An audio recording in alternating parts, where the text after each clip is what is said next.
দই চিড়া আবার কীভাবে খায় কখনো খাইনি। আর এই দই চিড়া খেতে যে এত মজা ছিল সেটা কখনো ভাবিনি যে এত মজা হবে। তো ওর বাবা আমাকে বলতেছে, দাঁড়াও তোমাকে আজকে আমি দই চিড়া খাওয়াবো, যেটা আমি প্রায়ই খাই। ও প্রায় বাইরে এই দই চিড়াটা খায় এবং দই চিড়াটা যে এত মজা হবে সেটা আমি বুঝতে পারিনি। তো দই চিড়ার জন্য ওর বাবা প্রথমে যেটা করেছে, চিড়াগুলো ভিজিয়ে রেখেছিল প্রায় ২ ঘন্টার মতো। ও নামাজ পড়ে এসে দেন এগুলো আমাকে বানিয়ে খাওয়াচ্ছে। তো এই যে চিড়ার যে ভিজেছিল ওইগুলো জাস্ট পানিটা চিপড়ে এভাবে দিচ্ছে। তো দেওয়ার পর আস্তে, আস্তে এখানে যেটা বলে পানিটা সর্ষে এখানে দিবে হলো দই, দই দিবে, তারপর হলো আইসক্রিম, মানে এগুলো অনেক কিছু বলতেছে যে এখানে তুমি আরও অনেক কিছু অ্যাড করতে পারো। খেজুর, তারপর আমি তো কলা দিয়ে করেছি, কলা ছাড়াও অন্যান্য ফল অ্যাড করতে পারো। তো আমি দেখলাম ও এখানে এগুলো নেওয়ার পর সাথে আমার মেয়ে এসে বলতেছে দাঁড়াও একটু ভিডিও করতে, ও আবার ভিডিও করছে। তো এরকম করে এই চিড়াগুলো নেওয়ার পর দেন ও এখানে দই দিবে। দই দেওয়ার পর দেবো হলো আইসক্রিম। আর এখানে মানে কি বলবো, এখানে আরও অন্যান্য উপাদান মানে দিয়েছে যেটা দেখলে বুঝতে পারবেন। তো প্রথমে আস্তে, আস্তে করে এখানে কিন্তু আমি কনডেন্স মিল্ক কিনেছিলাম, ওটাও শেষে দিয়েছিল আরকি। আর এখানে এই যে কলাগুলো কেটে নিচ্ছে স্লাইস করে। বেশি কলা একটা দিলে ভালো লাগবে না, জাস্ট অল্প পরিমাণে কলা দিচ্ছে। এখানে বললাম যে খেজুর দিতে পারেন, খেজুর দিলে অন্যরকম টেস্ট। তো এখানে সুগার সিরাপটা আপনি শিশিতে দিতে পারেন বা দুধ যে জাল দিয়েছেন না ওইখানে চিনি দিলে হবে। তো দইও অনেক মিষ্টি আছে। ও দই দিচ্ছে এখানে। এই যে দইটা জাস্ট অল্প বাইরে থেকে নিয়ে আসছে, ইনস্ট্যান্ট খাবে তাই। তো দইটা দেওয়ার পর আবার এখানে একটু মিক্স করে এখানে দিবে গুঁড়া দুধ। গুঁড়া দুধটা বেশি দেওয়াতে মজা লাগে অনেক। আর এখানে দিবে লিকুইড দুধ। লিকুইড দুধ দিয়ে দেন এগুলো নেড়ে চেড়ে নেবে এবং সাথে যেটা দিবে হলো আইসক্রিম। তো এরকম করতে, করতে ও মানে অনেক মজার একটি দই চিড়া রেসিপি বানিয়ে ফেললো। আর আমার ঘরে যেটা হয় যে গুঁড়া দুধ দেখতে পাচ্ছেন না?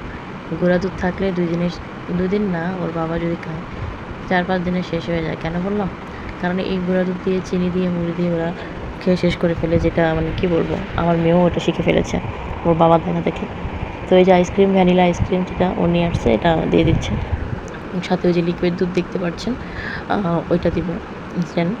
এবং এখানে যদি একটু কনডেন্স মিল্ক দেওয়া যায়, মানে কনডেন্স মিল্কের পাগল আমি। আমি কিন্তু সেই ছোটোবেলা থেকে কনডেন্স মিল্ক প্রচুর, প্রচুর, প্রচুর পছন্দ করি। ছোটোবেলায় আমার বাবাকে বলতাম যে কনডেন্স মিল্ক নিয়ে আসো। ৯০ দশকে যারা আছেন তাদের কাছে কিন্তু কনডেন্স মিল্ক অনেক পছন্দ। আগে যখন আমরা অ্যাড দেখতাম স্টারশিপ ছিল, ড্যানিশ ছিল। সবচেয়ে বেশি ড্যানিশটাই আমার ফেভারিট এবং ড্যানিশটাই স্টিল আমি এখনও খাই। ড্যানিশটা এত মজা লাগে আমার কাছে। আর এই ড্যানিশটা শুধু মানে কোনো কিছু ছাড়াই আমি যেটা করি ড্যানিশটা ৩-৪ দিনে শেষ করে ফেলতাম। এখন বিয়ে হইছে, বাচ্চা হইছে, এখনও এরকম খাই। আর সাথে কিন্তু আমার মেয়েও এড হইছে। ও কিন্তু ফ্রিজ থেকে লুকিয়ে, লুকিয়ে বের করে খায়। তো কি বলবো আর, এই যে হচ্ছে সাথে চিনিও দিয়ে দিল। চিনি দেওয়ার পর জাস্ট এখানে নেড়ে চেড়ে এটা ইয়ে করবে। আপনি জাস্ট এটা নাড়ার পর দেখবেন যে একদম সিল্কি একটা ইয়ে হয়, স্মুথি হয়। একদম বাচ্চাদের জন্য তো এটা খুবই ভালো। চিনি কম দিয়ে বাচ্চাদের দিতে পারেন। যে বাচ্চাগুলো একটু দুধ কলা এগুলো খায় না।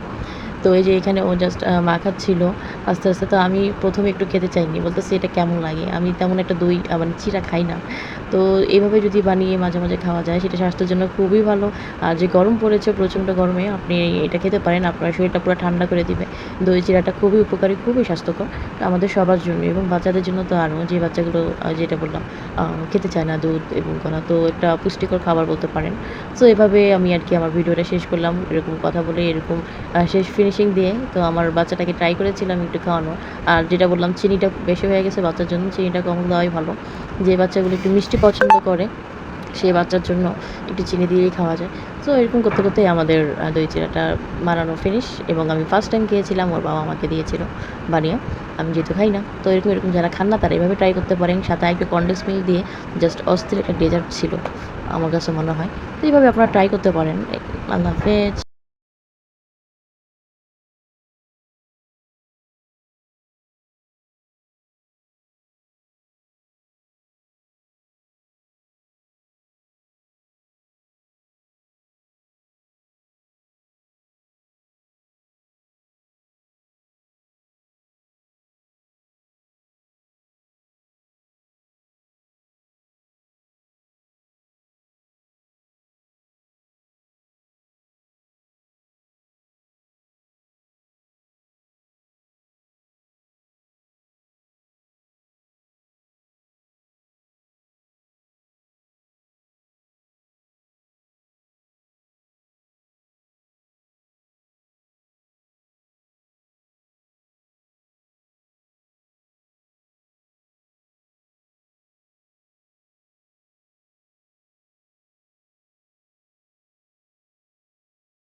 দিয়ে যাও।